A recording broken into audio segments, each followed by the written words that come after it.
Today, we will take note of the passing of 10 years of what I call, and probably not an original term, the Big Bang, the extraordinary expansion of the EU, framed by the joining of, in particular, of 8 former communist states, the single largest enlargement of the organization, which took place some 15 years after those states had overthrown communism.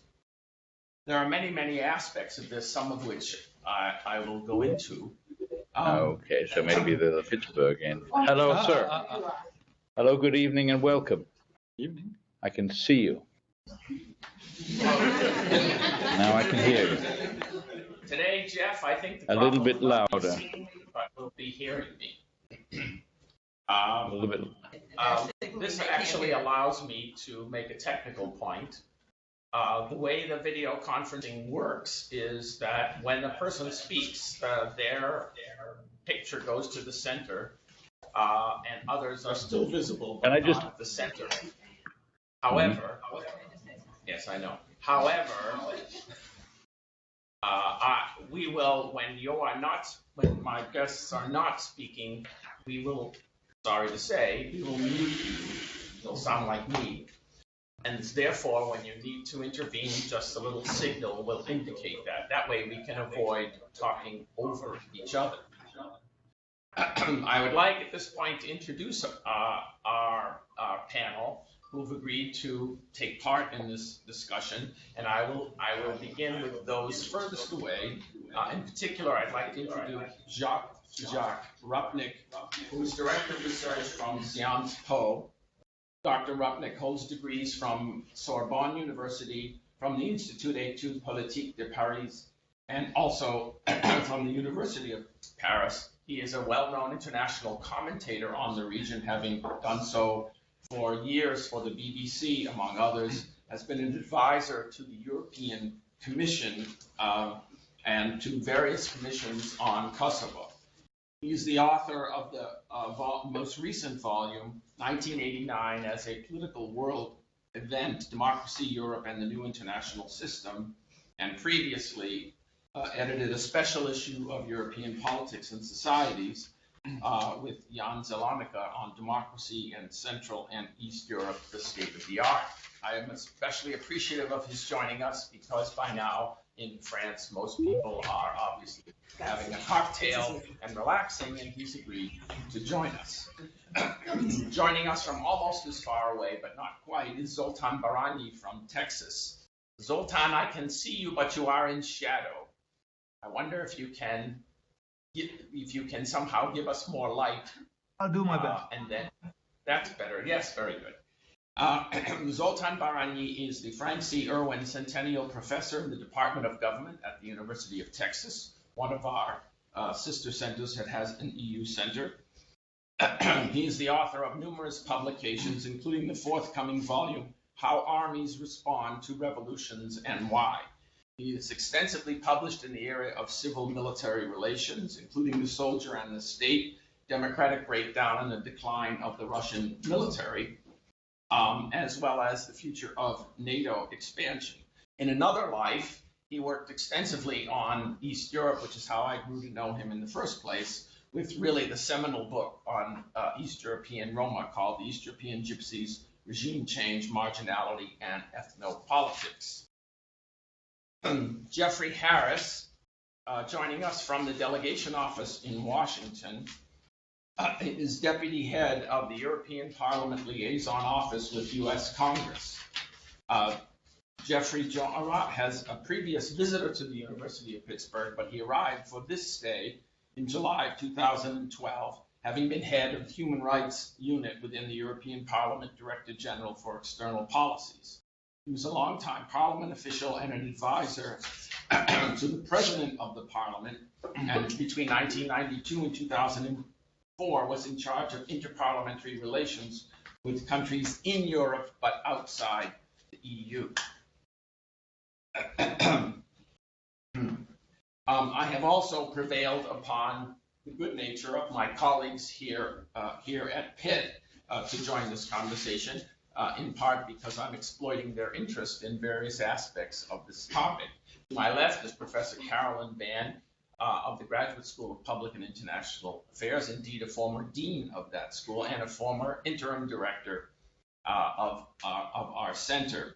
I happen to know that she began her academic career in Russian studies and then fell from the flock for a while, but came back to us when the East European states joined the EU, and she has just published, from what I know of the field, the only book which has really looked at the impact of the East European states joining on the staffing and culture and organization of the European Commission. That book has just come out with Palgrave Macmillan.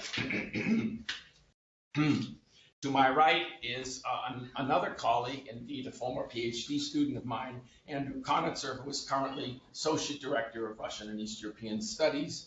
He too began to labor in the fields of Russia, publishing a book called Voting for Russia's Governor, Regional Elections, and Accountability under Yeltsin and Putin, and has published numerous other articles. In recent times, he has spent more interest and efforts working on Serbia and Croatia. Indeed, was a panelist when we considered Croatian membership, recent Croatian membership in the European Union. So I want to welcome our panelists. I want to also welcome our partner, Florida International, which has joined us, and they've just waved, for which I appreciate.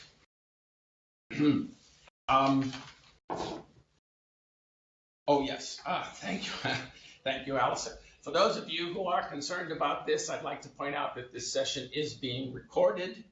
But then again, being Americans, you already knew that, right?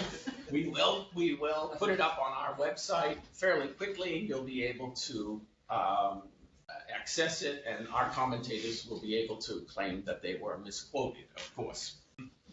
Let me try to set the stage a little bit by raising some questions about this topic, which I will then turn to our panelists to try to address.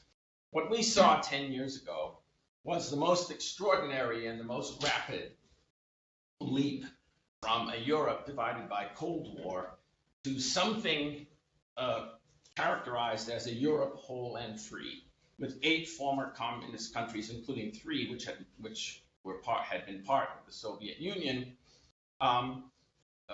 moving towards joining, and at the same time as they were establishing democratic practices, dismantling state-run economies, and changing their relationships, their international relationship, which had been one that bound them tightly, like it or not, to the Soviet Union. They did so 15 years after they had overthrown communism. By the way, and Zoltan will back me up on this, an overthrow which was totally unpredicted and unexpected, and Jacques will back me up on this, quite varied in the manner in which these countries emerged. Nevertheless, they all wound up finishing their return to Europe by joining the European Union, even though when they began the process, most of them had no idea what that entailed, and I might add, neither did the EU. They all signed association agreements. They joined the Council of Europe. They were evaluated and judged by both the EU and NATO in 1997 and every year thereafter as to how they accorded themselves with regard to the 31 chapters of the Acquis Communautaire, while also at the same time authenticating, building authentic institutions like political parties, democratic legislatures, the media, and planting the seeds for what they hoped would be democratic values and a robust democratic system, while simultaneously, of course, changing their alliances and reformulating their economy. By all assessments, this has been a remarkable and successful achievement, and I think the EU can point with some pride to its contribution. In fact, if I recall, most people doubted that the EU could carry it off at the time, considering that the three previous countries they brought in were Sweden, Austria, and Finland, rich capitalist countries presenting very little challenge. Allison, would you put up? I brought with me, as a good teacher should, a visual aid, which to some extent, and rather crudely, and I hope everybody who's not in this room can also see that. It is a chart that you may be familiar with, a little hard to read from here, which ranks the countries according to their ranking by Freedom House on two of the most important measures of political democracy, then the trichotomous measure, free, partly free and not free.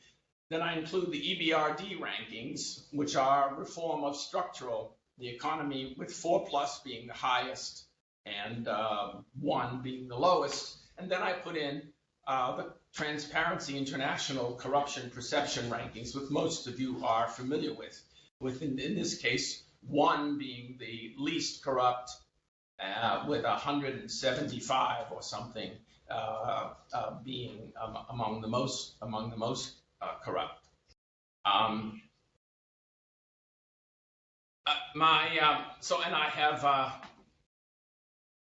I have highlighted the class of 2004 in the, I guess that would be chartreuse.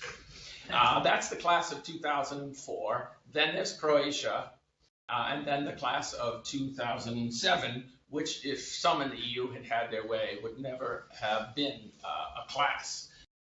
On a gross basis, you can see the effect of the EU, especially if you work further down to those countries which are either candidate members or not candidate members. You can see the figures there. The EU's effect has varied by sector, and the question, I think, for us and for the panelists is how the region has done since accession, since they have joined. Have we seen continued progress, or what one of our panelists today, Jacques Rupnik, called backsliding? And if so, how has that occurred and why? Which raises a second set of questions, which is the question of the EU's soft power. Does it retain the soft power which was so vaunted by authors such as Mark Leonard, who wrote a book in the early part of the century asking if the EU would run the world in the next century, and he concluded at that time that they would, on the basis of their soft power, always contrasted with the big, nasty, armed, hard power of you-know-who. Does that soft power still have any influence in areas such as the Balkans, where the countries are lined up, but not yet members? A whole other set of questions has to do with these states' relations with their former hegemon, which is to say Russia. Has it transformed their relations? Are they as different as they appear, or are they still tied, worried about, and paying attention to Russia?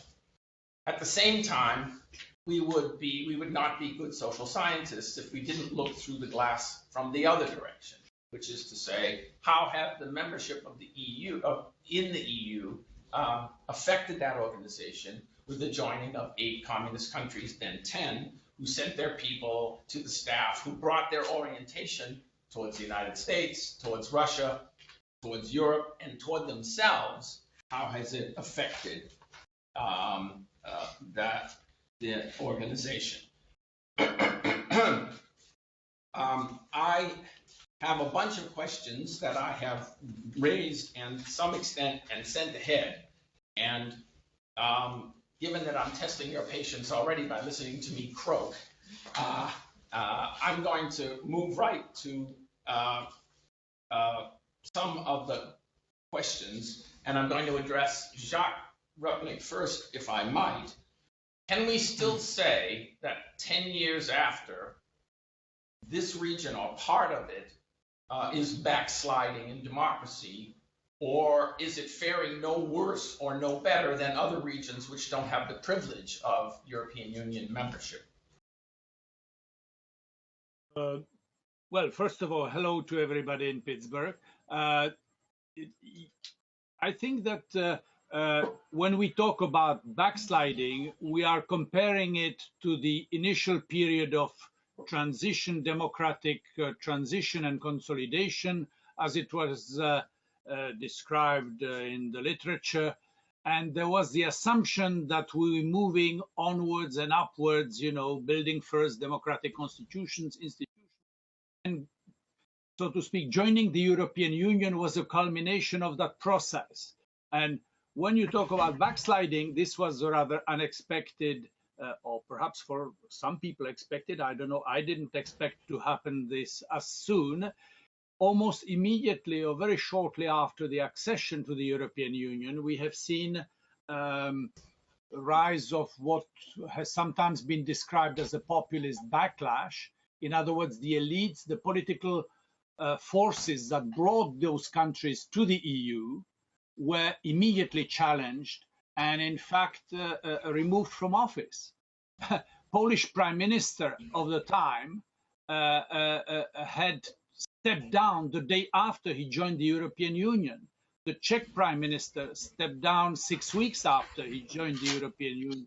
The Hungarian Prime Minister stepped down during the summer following accession. In other words, you would think this is a great moment of triumph for these politicians. Well, they were facing very early on a challenge. So the EU worked, the democratic consensus held until you join.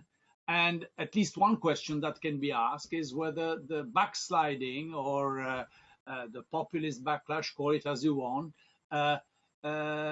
could develop once you are in the EU. Somehow you join the democratic club and you can then, let's say, enjoy some practices that you would have refrained from before. The most extreme case of current democratic backsliding is Hungary. And there it is not just a minor problem. This is not just, like in Poland with the Kaczynski brothers, you can say, okay, it lasted only for a couple of years. They did challenge a number of the rule of law institutions that were established in the previous period. But in Hungary, I think it is more serious. I don't want to go into a too lengthy explanation now. Perhaps you are all familiar with it. But I think the most serious challenge concerns the rule of law, the separation of powers, and the way it is likely to last, because we have an election coming up in Hungary. The current leader, Mr. Orbán, is likely to be maintained in power. And there is no sign that some of the changes he has introduced will be promptly removed. So that is at least one question, one argument that democracy has, or democratic transformation held, was a consensual proposition until you join. It can be more easily challenged after you've joined. Of course, then you can ask the question, well, is democracy doing so well elsewhere? And maybe it is not doing worse. It depends what you compare it to. If you compare it to what is happening in Greece or in Italy, well, then you have a question and you can say, well, because of the economic crisis, because of the crisis of the euro, you have the challenge to the elites in power occurs in countries that have not had communism, that didn't have democratic transitions after, and therefore you have a much more nuanced assessment, maybe saying, well, perhaps this is perhaps what is happening in some parts of Eastern Europe is not worse than in parts of Southern Europe, and therefore you would therefore not attribute this to the specifics of the East European situation, but to a more general European malaise with democracy, at least in Southern and Eastern Europe. I don't want to speak for too long, but at least that would be my first reaction to your question. I'd like to pick up on the first comment you make. We will come back to Hungary, and if we get a chance to bash Greece and Italy, we'll do that too. But Geoff Harris, I'd like you to, if you would, pick up on Jacques' point about that things change once states joined, then the movement or the push towards democracy seems to fade away. Has the EU failed in its role? Well, first of all, good morning, Ron, and everybody else. I assume you can hear me, otherwise raise a hand. I'd like to remind you that when Britain joined the European Economic Community, known affectionately as the Common Market in my country, one of the main writers of the time, Andrew Konitzer, described Europe as the journey to an unknown destination. So the whole process of European integration, even this very day, a few months ahead of the next European elections, is by definition unpredictable. And so however pessimistic or optimistic you want to be, bear in mind that nobody can see round the corner or very far ahead. Mr. Chairman, you reminded us that the changes in the 1989 onwards were unpredicted. And living here in Washington with all the think tanks, and I go along to hear lots of worthy people tell me what is going to happen. I wonder how many people in Washington in the late 1980s were predicting what was going to happen in the Soviet Union and Central and Eastern Europe. The other point is that there are other processes going on alongside the EU enlargement. One has been the birth of the euro, the deepening of European integration, which by definition opens up greater possibilities for a backlash, because there's more to have a backlash about. And so we should bear that in mind, especially if you quote something like Mark Leonard, a great guy, but could be accused of a little bit of triumphalism, which has occasionally been a European mistake. In the early 1990s, Europe was going to sort out the Balkans, but then the US had to help us or to do the job for us, if you like. So the triumphalism about Europe's soft power it may be overstated. But there is certainly no doubt that there's a difference between being on the way into the European Union than being in it. Once you have members of the Parliament, members of the Commission, officials in the institutions, clearly it's different. And the reporting mechanism, which was established from 1997 onwards, of course, then effectively stops at the moment of accession. In the meantime, such bodies as the Fundamental Rights Agency have been established, which monitor some of the basic civil liberties issues which stem from membership of the European Union. The European Parliament itself, being a somewhat undiplomatic body where the majority decides what the institutions think, and certainly not the officials, by the way, the majority decides what they think.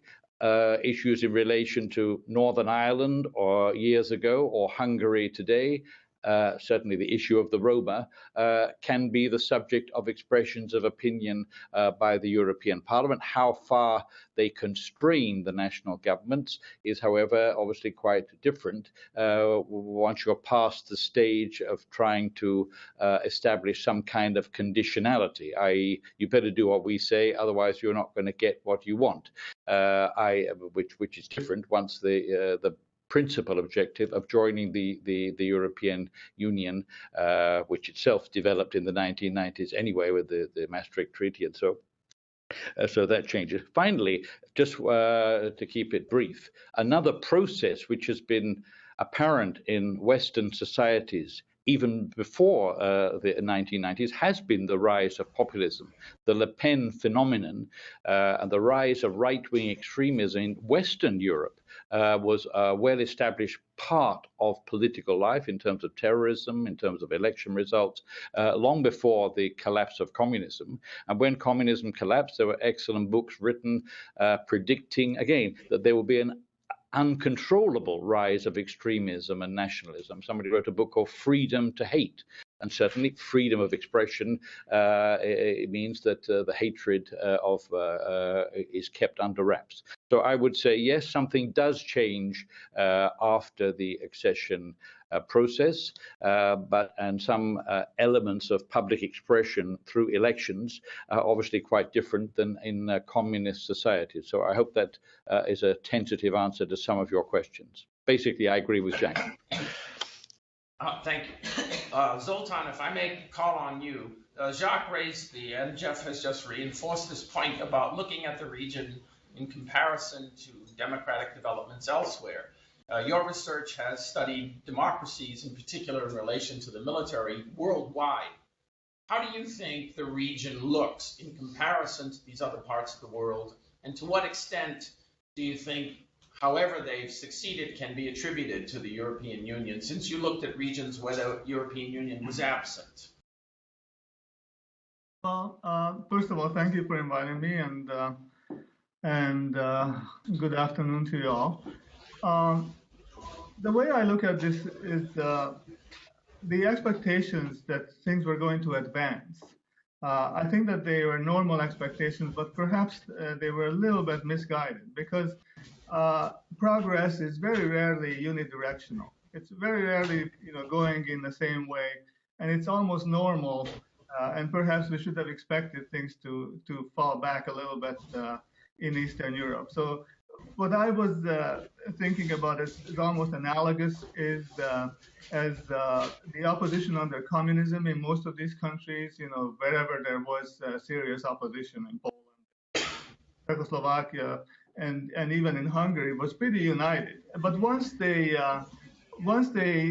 achieved the big prize, that is the collapse of communism, of course, things have become very different, and the squabbles have begun.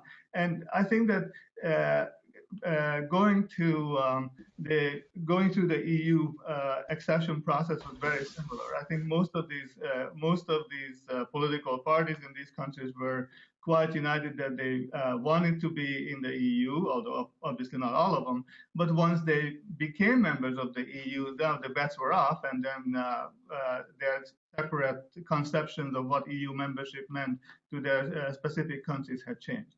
Now, as far as the question about how the democratic development of Eastern Europe has progressed with the EU's help, I think that if you look at the big picture, I think it's an extremely positive picture. Of course, there are backsliders, and I agree with that.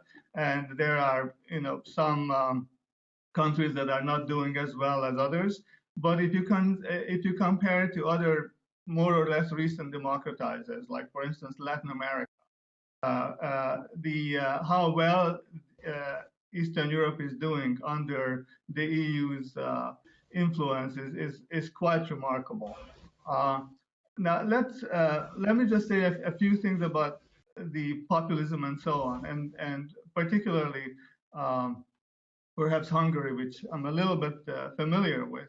I think that there are certainly problems in Hungary, and these are partly, however, the result of the overwhelming victory of the Hungarian governing party, and it's certainly a nationalist party that prefers to support national themes and cultural institutions and so on and so forth.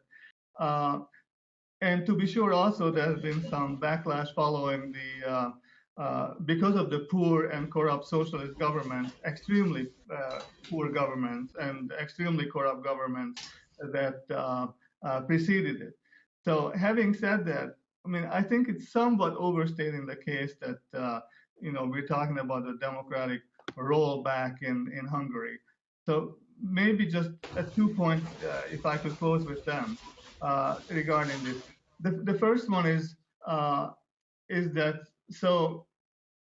Orban, the Hungarian prime minister, is often criticized for a number of things, and I think rightly so, but he's often criticized for things that we take for granted in any country. So, for instance, he was recently criticized, that I read at great length, for packing the courts with loyalists, packing the courts with government loyalists.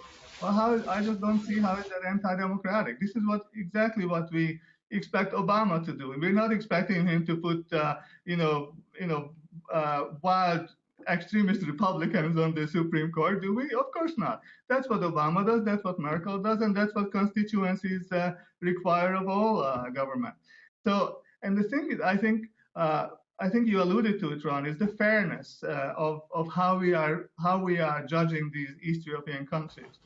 So I just recently saw this, that in the EU Parliament today, there are, in terms of right and far right, or not even Eurosceptic parties, there are 11 members from the UK, 3 from France, 8 from Italy, 5 from the Netherlands. Look at Eastern Europe. There is 1 from Bulgaria, 1 from Hungary, 4 from Poland, and 1 from Slovakia. So, in France, the National Front could actually win a plurality of the votes in the May elections, parliamentary elections. In Greece, we have Golden Dawn, right, that plays the Horst Wessel lead at its rallies. In the September 2013 Austrian elections, 30% of the vote went to Eurosceptic far right, of which the xenophobic Freedom Party got 21% of the vote. So I don't really think that, I'm not saying that there is any reason for complacency, but I think that it's helpful to put things in perspective, and I should stop there.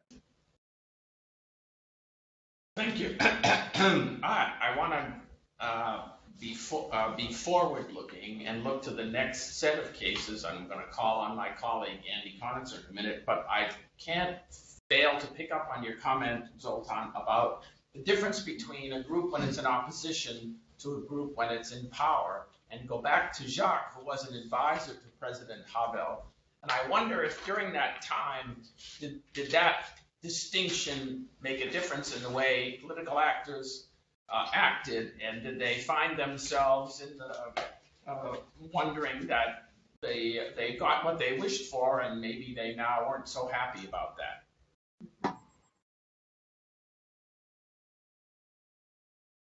Is this for me or for Zoltan? Or? Yes, no, for you, because I'm asking, because of your role directly advising Havel.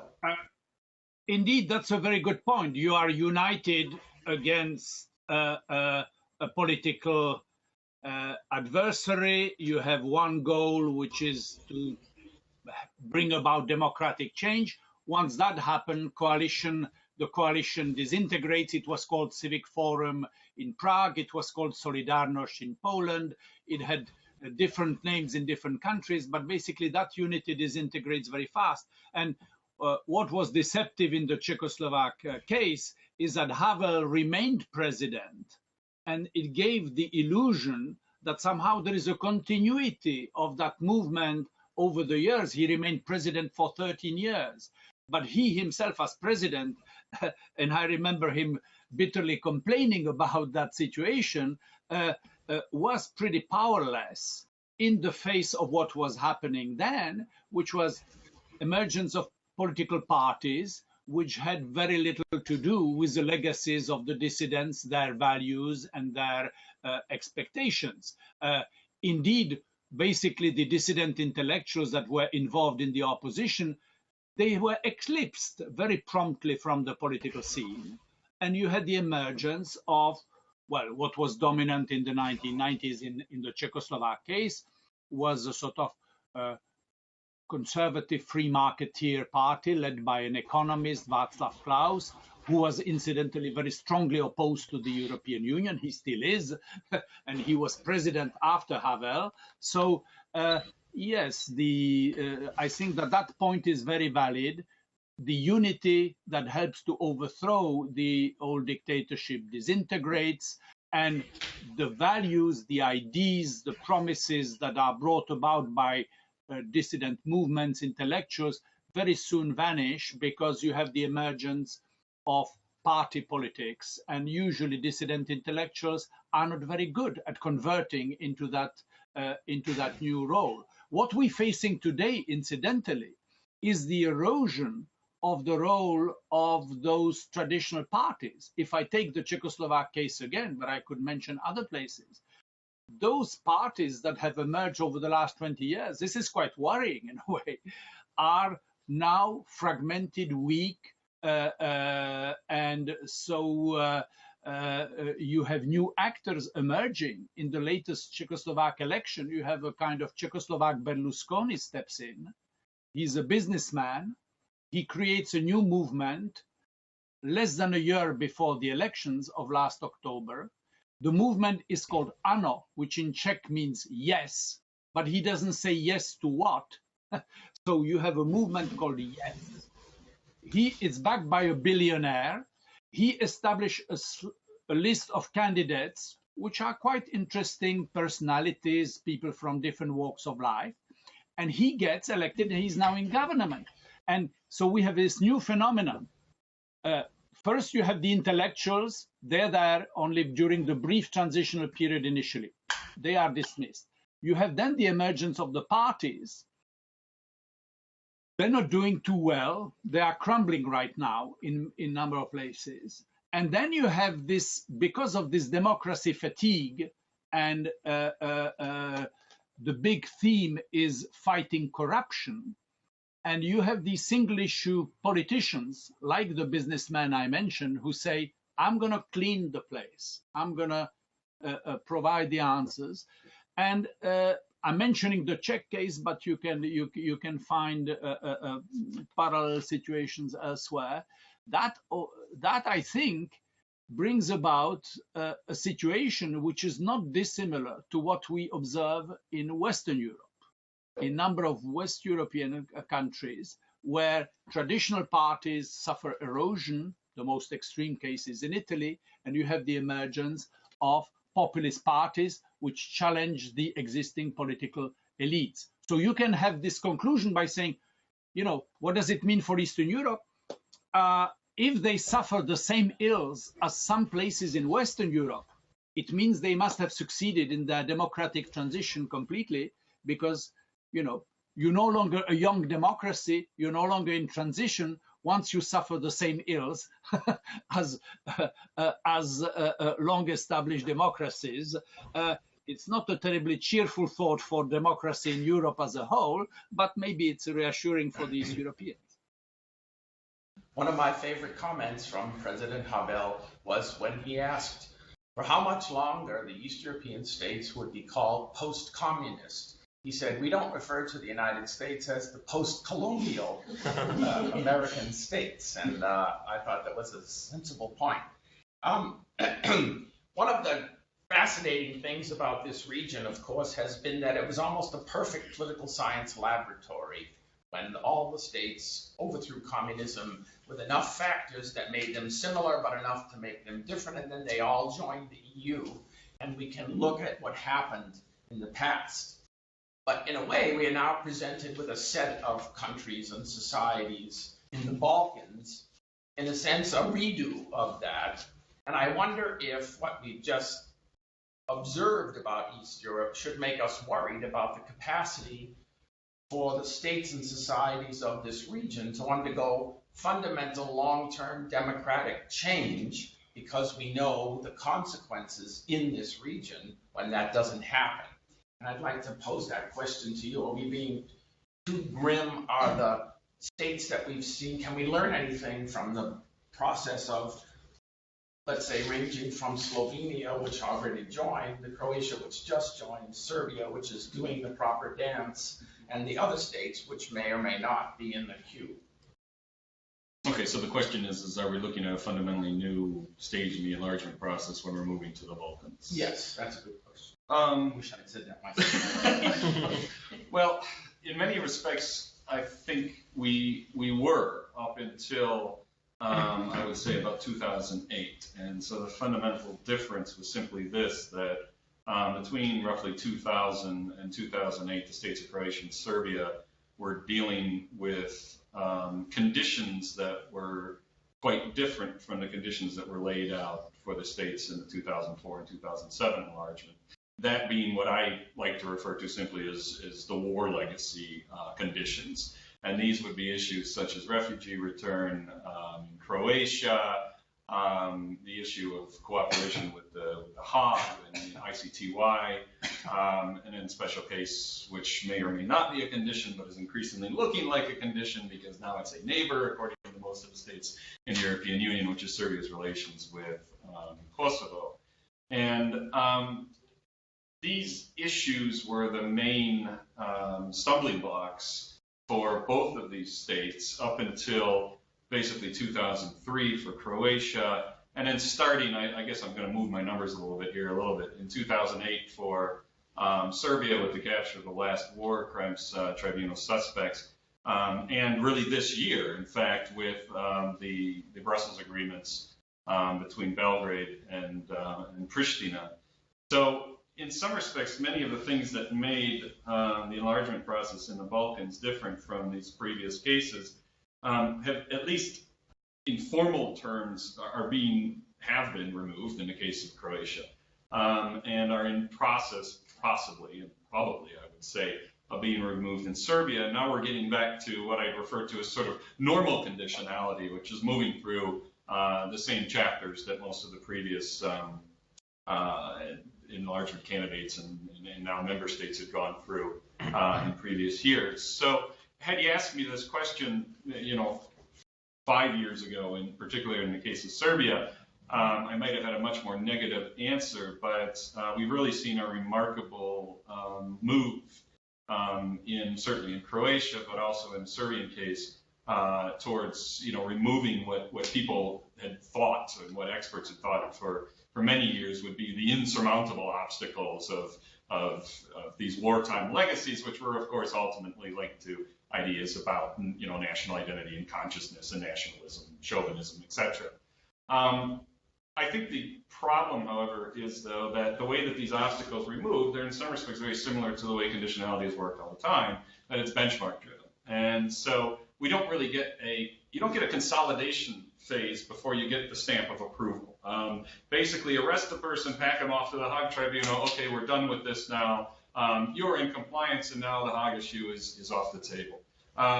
Croatia, with the case of the same situation happened with the last war crime suspects, Ante Gotovina, when he was arrested, of course he's now been freed, but also with the case of Serbian refugees, that you hit a certain benchmark and suddenly we've decided the refugee problem is now solved. We're going to maybe mention it in future reports, but it's no longer going to be an obstacle. You're okay.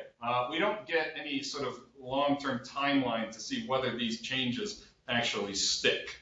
And I think this isn't just a problem, of course, in the Balkans, but it's exactly what we're talking about when we say, when we refer to backsliding, say in the Hungarian case. Okay, everybody got in, everybody got over the hoop, in 2007. Now the question is, were the changes that were made, are they going to stick? Are they going to actually evolve? Are we going to get improvements or not? And it seems to me, unfortunately, that we're repeating many of the mistakes that were made perhaps in the previous enlargements in how we're handling the Balkans, in this sort of benchmarking. Another example, which is not quite benchmarking, but the rapidity with which the European Union and its member states have been willing to accept these miraculous transformations of right-wing or otherwise EU skeptic or even anti-EU parties in the region. That if you look at Milosevic's former party, the Socialist Party of Serbia, or you look at the Progressive Party, which just in 2008 there was a month where suddenly most of them go from being radicals to progressives and get rid of the nasties from the war crimes period. The European Union has been very willing to accept these miraculous transformations in a matter of weeks, it seems, and say, okay, this is a reformed party, and this is the party that we're going to go with in some instances as we go over the threshold. And I think that that's another development which is of concern with the way the EU is approaching the Balkans. Geoffrey, what Andy has just said suggests that Frank Schimmelpfennig's famous thesis that the EU was trapped by its own rhetoric, that it talked so much about enlargement that it found itself having to admit states who really didn't qualify, and we're seeing perhaps a result of that. And Andy is suggesting they're still doing that in the Balkans. Does that argument fit with your view, or can the EU do better in the Balkans than it did in the first enlargement? Well, first of all, it depends where you want to start looking at this.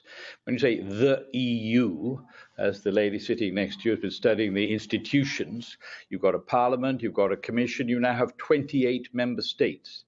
I happen to be British, although I'm a long-term European official. I can't help noticing that the current government of my country is at present mounting a challenge to one of the fundamental principles of European integration since the 1950s. According to the latest polls, they're going to be smashed by Labour in the Euro elections. But when you say the EU, in the 1990s, there was debate about whether there should be a big bang or a small bang, but there was by and large a general enthusiasm for enlargement on the right conditions. Things went a lot quicker than the Commission wished for or even proposed in its 1997 package.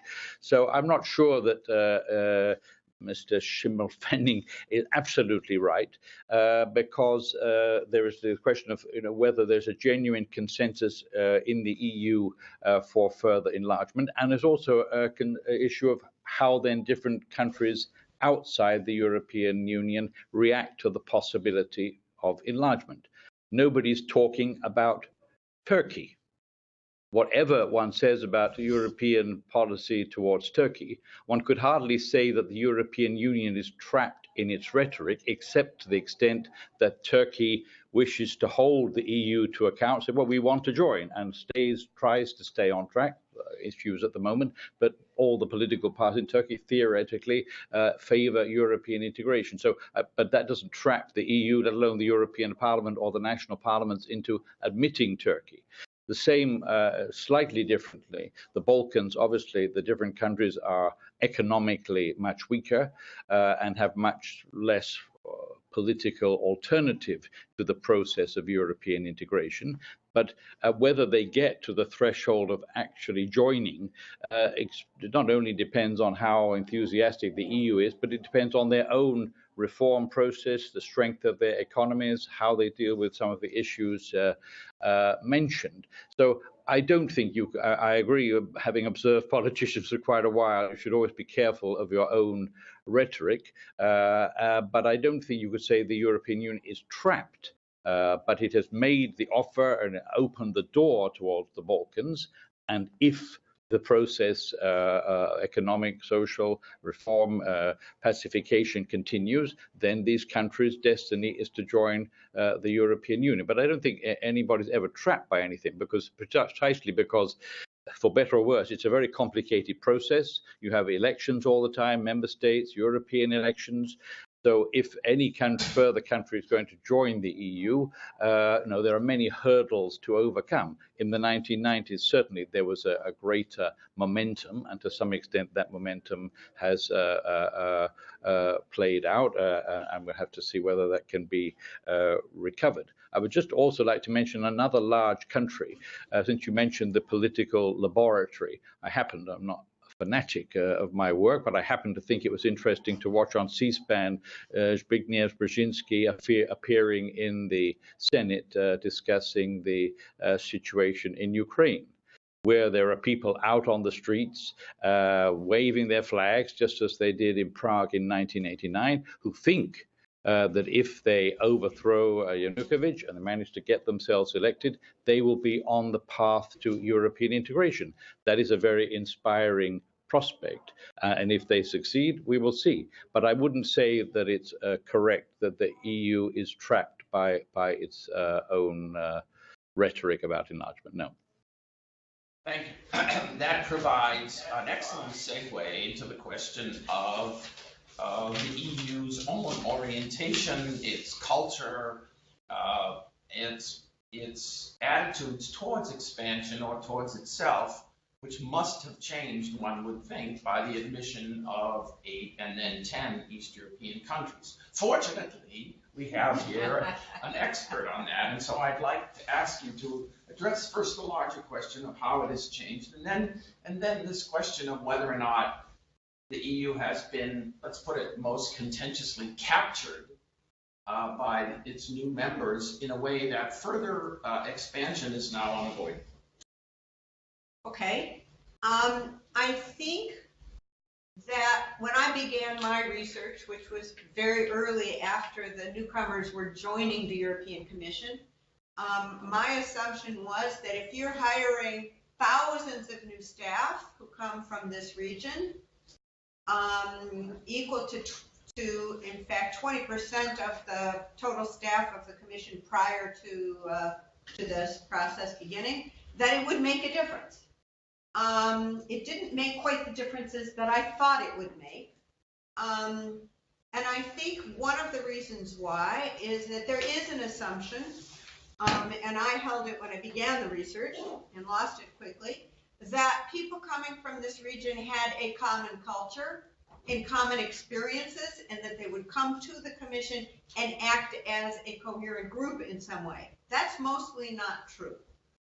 It's not true because I think we tend to ignore the wide range of historical experiences of these countries and the very different ways in which they left communism, so that the countries themselves have very different experiences, but also that the people who the European Commission chose to recruit and bring into these institutions had widely varied backgrounds, and most of them had very international backgrounds, and they did not necessarily represent the culture of their own country.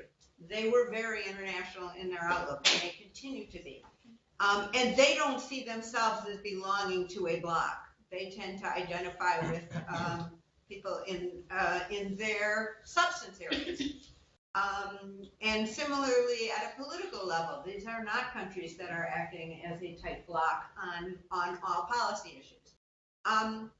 The biggest change that I saw, which I didn't expect at all when I began this research, is that the European Commission used enlargement to bring in a large number of women at all levels to try to redress what had been a problem in gender balance.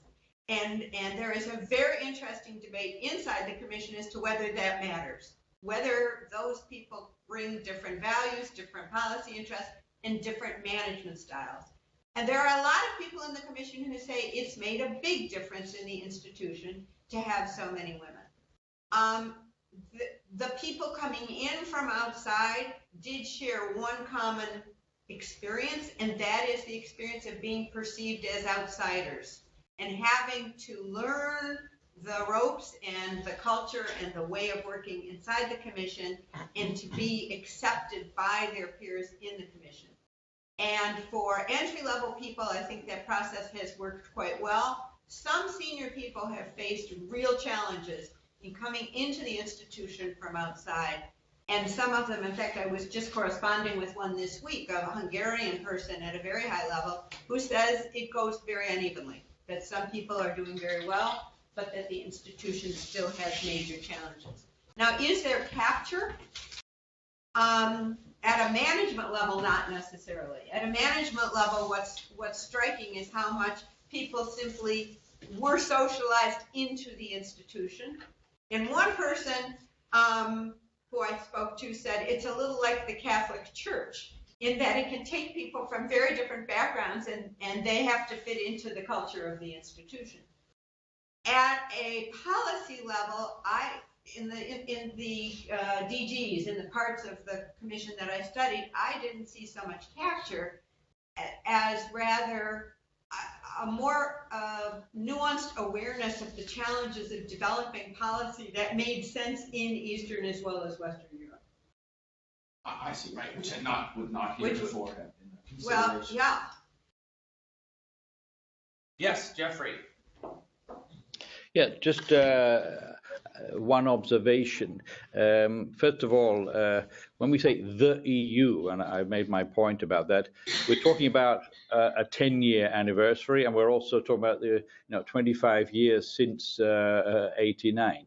So we're talking also about a new generation of European of Europeans. Ed Miliband or David Cameron, for better or worse, were little boys when I started working in the institutions, and they obviously different nationalities. There are people, the historical memory is quite different. And so how people view the history, there are a younger generation of people, how are they even aware of just how big the psychological change of the 1990s was? The other thing is that, of course, the Commission is worth studying, no doubt about that. But be very careful, because the Commission is the easiest thing to study, in my opinion. I've often made this point in contact with academia, because I wouldn't say it's simple, but it's different from the Parliament, which has, over the period, partly as a consequence of enlargement, the institutional process of deepening political integration has taken place, and the result is that the Parliament, for better or worse, comes out a lot stronger.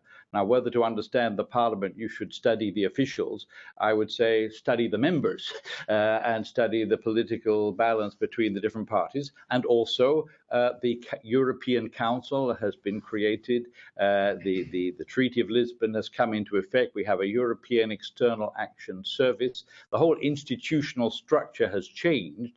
Whereas in the 1980s and 90s, if you wanted, what does the EU think? I'll walk up and down the relevant corner of the Commission. Maybe that would give you an idea. But I think now the institutional framework is much more complex, for better or worse. Whether it's more democratic is a matter of opinion. But I would just make that point. And the issue of women is one point. Of course, the issue of enlargement and the competitions for new officials, obviously younger people have come out on top, particularly for the lower positions, or the starting grade, shall we say, particularly since the recent reforms of the staff rules. It's not an overwhelmingly attractive position as it was even 10 years ago for Central and Eastern Europeans.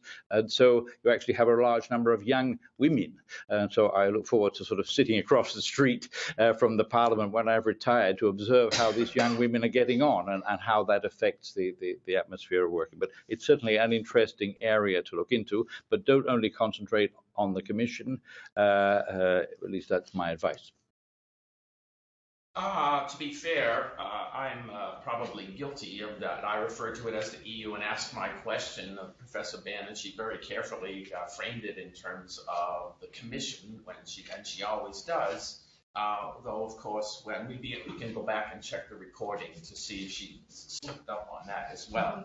But speaking of young people, I'm aware that we have students, graduate students and undergraduates here at Pitt, and some people at Florida International. And if any of them would like to ask a question, please indicate that, and I will call on you, and you can ask your question of any of our panelists.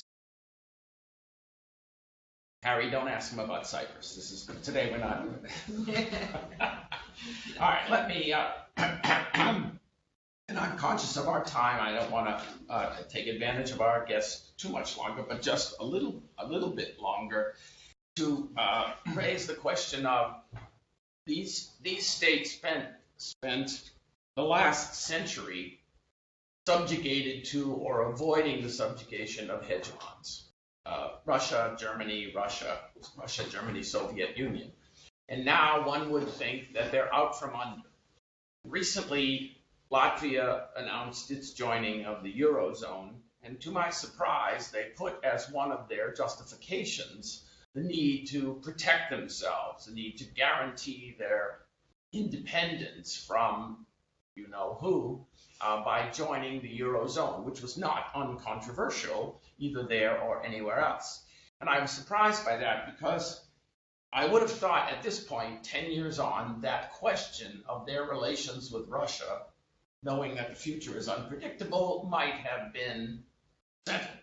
So is that just a particular Latvian view, or to what extent in East Europe is that issue still a concern?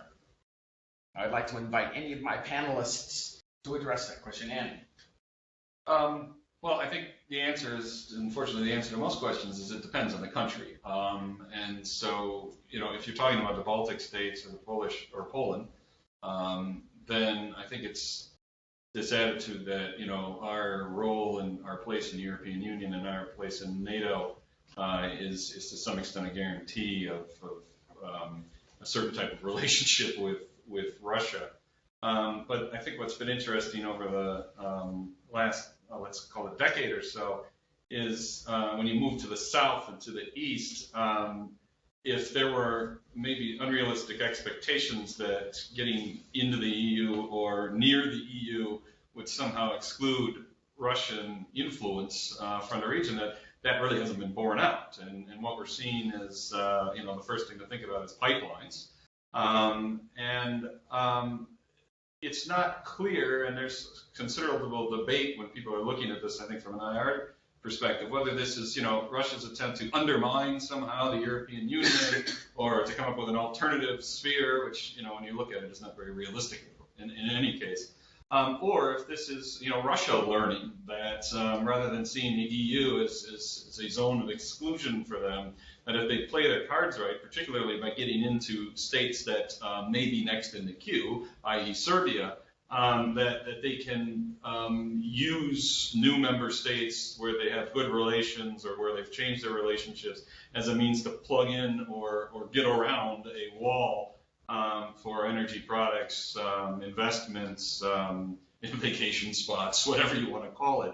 And so I think it's an interesting dynamic that in some parts of the region, you still see this rather clear confrontational stance that has been remained where where membership in these organizations is a guarantee of security. And then in other areas, you're starting to see both the states themselves and Russia seen as an opportunity to change the bargaining position and possibly get their products in it. And it really depends on what you think Russian foreign policy is. If it's going to be a sort of militaristic or statist-driven policy, then that's one thing. But if you do look at it in terms of economic interests, which of course are very difficult to pull apart from state interests in Russia in many instances, then suddenly the relationship between Russia and the European Union and some of these member states or potential member states changes rather dramatically. Zoltan. Yeah, it's hard to disagree with what Andy said. When you go and visit the Baltics, you hear a very, very different view of Russians or Eastern Poland than when you go to see Slovenia, right? But anyway, I'd rather talk a little bit about more of the EU policy towards Russia, and I think that the idea of an agenda that is shared by the EU and Russia in the post-Soviet space particularly is rather misleading. I think Russia perceives the development in this area as a zero-sum game and does not believe in the supposed win-win opportunities that are often advocated by the European Union. In addition, Russia is far more willing to tolerate instability and economic weakness in the neighboring countries, assuming that they are accompanied by an increase in Russian influence. So, for instance, Russia consciously contributes to rising instability and the deterioration of the economic situation in some, if not all of these countries. So it does not subscribe to the declared aims of the European Neighborhood Policy, the ENP, which attempts to achieve stability, security, and prosperity in these surrounding areas.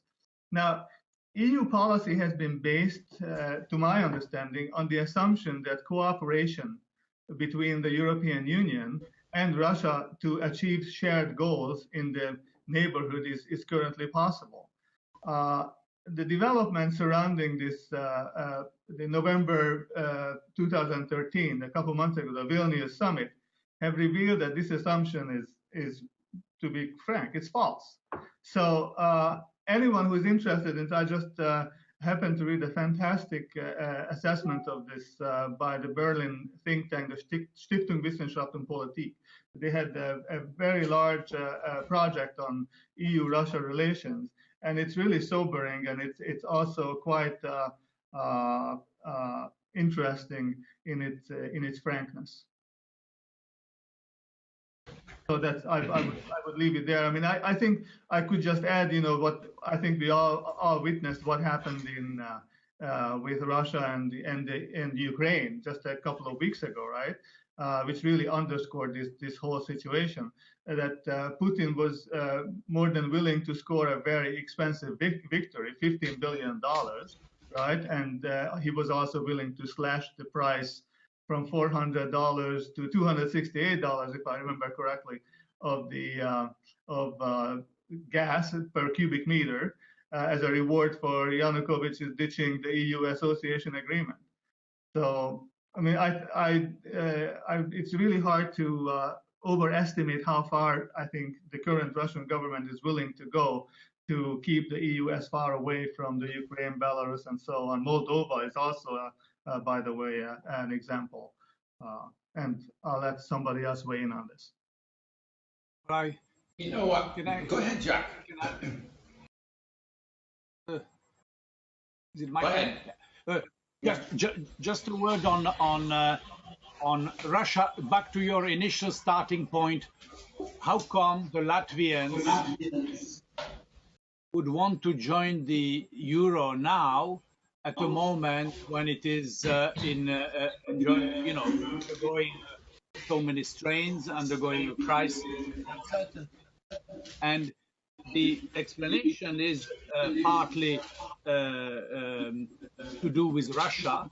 In other words, that has just been addressed, and I don't want to dwell on that. In other words, basically, since Putin, the reassertion of Russian influence in its abroad, and that makes even the Balts who are in the European Union and the NATO uncomfortable. But there is another development within the EU as such. The Eurozone is undergoing transformation, and provided it's going to overcome its crisis, this is going to turn into a different EU. And the core, basically, it will be a Eurozone core of the EU. You will have a sort of concentric circles of EU. You can basically see it as three circles: the core EU with the Eurozone, with much more integrated polity. You have a banking union now. You will have convergence on fiscal policy, on budgetary controls, etc. You don't have to join it, but that is likely to happen. And if you're looking at that from a Baltic point of view, the first core is for them an insurance policy vis-a-vis what is happening in Russia. In other words, I don't know how much they deeply believe in the virtues of European federalism. That I can have my doubts, but they have a geopolitical reading of what is the choice for the East Europeans today. Do you want to be in the future part of the core of the EU? Are you satisfied, as is the Czech position today, being in the second circle of the future EU, that is the EU as it is, with 28, and tomorrow with the Balkans 35, and perhaps one day with the Ukraine and others 40 members, whatever, and the third circle being the neighborhoods, eastern neighborhoods, southern neighborhoods, etc., etc. So it is basically a political choice, in the Baltic case, a geopolitical choice, and it may seem interesting. It could be an interesting question for the students, how do you explain a monetary decision in terms of geopolitical choice? Jeff, excuse me, Jeff, you want to put your hand up? Well, Ron, you asked us to be future-oriented and see how things might unfold. And certainly what has happened in relation to Ukraine in recent days, let alone in recent months, is revealing, and it has undermined the idea of a partnership between the European Union and Russia based in any sense on common values.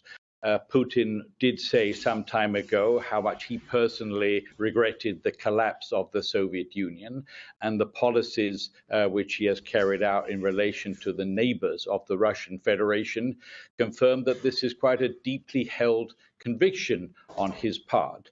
And it would seem to me that here is somebody possibly, I say it's just a speculative question, swimming against the tide of history, a tide which might eventually come up to his door.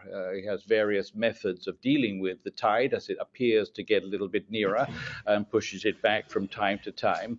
But he's made a choice to effectively intervene through energy policy in Ukraine. The amount of money he's prepared to sacrifice might suggest a degree of desperation, and whether it will pay off in the long term, as opposed to how Yanukovych, if he can win any semblance of an election in the coming years, remains to be seen. So Russia has chosen an approach, as was said by one of our participants, where you look at the issues where you're sitting may be different in Portugal as opposed to in Latvia. But I wouldn't overstate that. Even when Gorbachev was nearly overthrown, the president of France appeared to almost accept that for a few hours. Similarly, now with the new German government, there seems to be quite a lively internal debate as to how tough Germany should be on human rights in Russia, which Merkel has up until now been quite strong. Apparently, Social Democrats a bit more nuanced. And then in relation to Russia, since we're having to simplify, the other thing I'm fascinated as an amateur in this professional setting, the issues that don't get mentioned.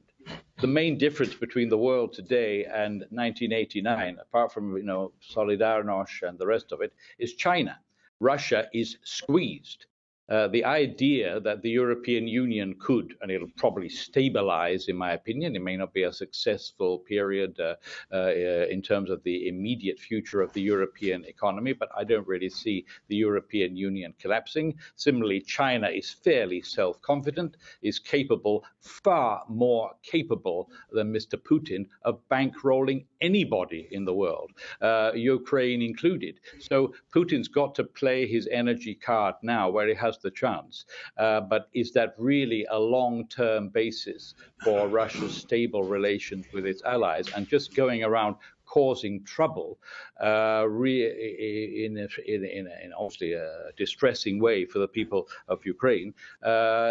Is that really a kind of policy? And surely the European Union can obviously continue with the structured relations it has with Russia, but clearly any illusions that the European neighborhood policy would be some kind of smooth ride have been shattered. Indeed, I mean, I say you quoted Mark Leonard. It's an example. Soft power is based on the assumption that our wise belief in democracy and human rights is something we can gently explain and export and subsidize and have foundations, and that this is a unidirectional process. Clearly, it's much more complicated than that. On the other hand, the idea of the neighborhood policy of spreading democracy and peace as widely as possible is a good one. And if Russia chooses to challenge that, that is a choice which I think will prove regrettable primarily to Russia, especially as round the back China is streaking ahead. Yes, I would agree that Russia is squeezed, and I would say it is squeezed on one side by China and on the other by a word we know very well in Pennsylvania, which is shale. Because as they look at the price of energy that they supply going forward, the prospect of shale undermines their very power. But I want to call on a graduate student here at the University of Pittsburgh to ask a question. Please identify yourself. I'm Evgeny Bosnikov, a PhD student in the Graduate School of Public and International Affairs. I was just wondering if somebody could comment on the economic benefits of the membership, because currently looking at Latvia, while economically it's a very depressing place, everyone who would leave Latvia left, and that's the result of Latvia's participation in the single market. Businesses are going bankrupt, and Ukraine will probably have to face the same fate had it joined the free trade agreement because of what would be the Ukrainian comparative advantage in the single market. So has there been perhaps some sobering effect in the newer member states as far as the economic benefits of the membership go? Any takers? Zoltan. I can start at least. I think that all the recent analyses that I have read suggest that without the EU, these countries would have done significantly worse. Now, it's not clear in which way, and if all of them would have done much worse or just a little bit worse. But I think that there is a consensus among comparative economists that the EU enlargement has significantly contributed to economic growth, and slowly the countries are catching up with the EU 15 developmental level. But of course, this is very slow. And in the recent prognosis that I have, or forecast that I have read, this catching up, depending on the country, might take between 8 to something like 35 years. And of course, catching up to Portugal is or Greece, hello, it's very different from catching up to Germany. But I think that the real success story is Poland, which is really hard to not recognize. It has done extremely well by any standard. It is now the 6th largest economy in the EU. It has grown rapidly and continuously for 20 years, I think an average of more than 4% per year, which is by far the fastest in all of the EU countries. Historically ironically, it is an enormous beneficiary of its geographic proximity to Germany. Germany, or the EU rather, had pumped in the last 10 years, $40 billion into infrastructure in Poland. So those of us who used to, drive around in Poland 10, 15 years ago, and, it was really a death-defying experience, especially if you veered off the main routes. And now there are autobahns everywhere, just as good as it. So there's been fantastic infrastructural development. And indeed, I saw the EU's 2014 to 2020 budget, and it's once again earmarks $142 billion for Poland alone. So I think Poland, of course, so I think that once certainly geographic position been extremely helpful, and its large population, which is 39 million people, which is 4 times as large as the Czech Republic or Hungary, and large domestic markets, obviously, and lower labor costs also than in Hungary. So Poland has been the success story for sure, in my mind anyway. And I let somebody else discuss perhaps other aspects of this question. Jacques.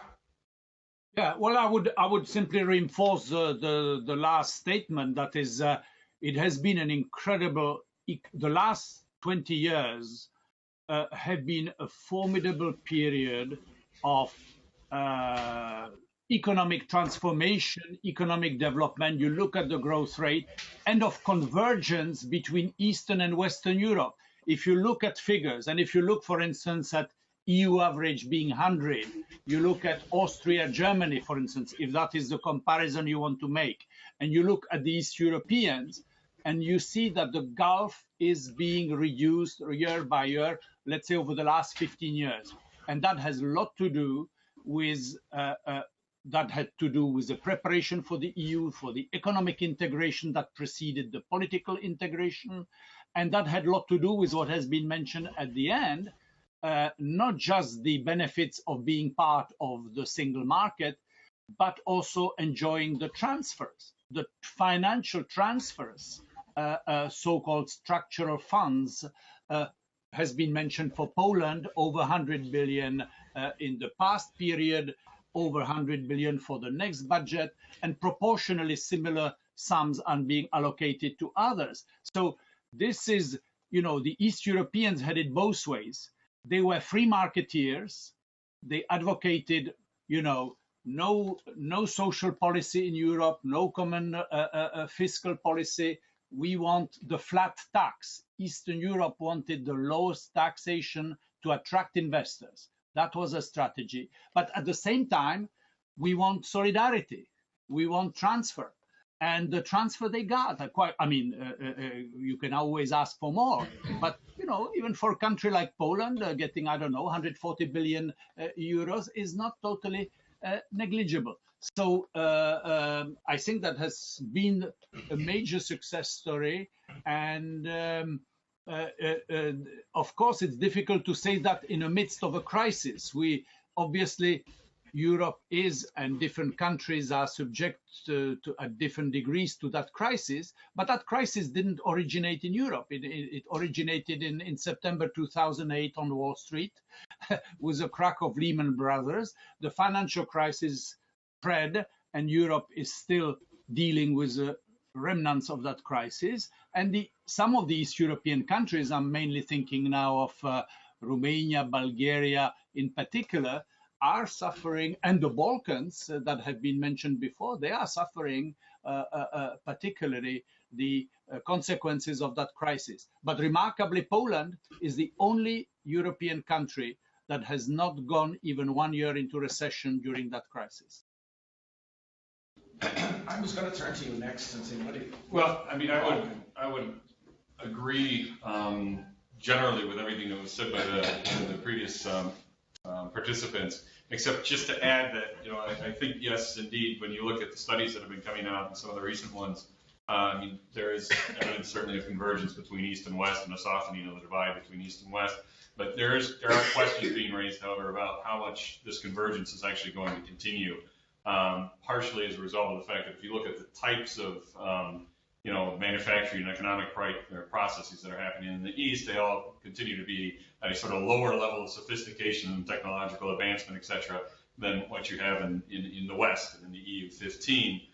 So that there's a sense that, I don't want to go so far as to talk about core and periphery here, but it smacks of that, at least on first view, that you're not getting a lot of the R&D and things like that moving eastward. But it's sort of being treated as sort of the labor in some of these processes. And then the other issue that's of concern in terms of continued convergence is the lack of homegrown finance in the East, and so that the banking industry that is currently in existence in these new states is a Western banking industry, essentially, and that you don't see a lot of the homegrown domestic capital that has been important in getting other states throughout the world from simply getting closer to actually closing the gap in convergence. And so that's something to mention the Balkan angle on it. I think that's essentially going to continue looking at things that are happening in Croatia and some of the states that are coming closer to membership.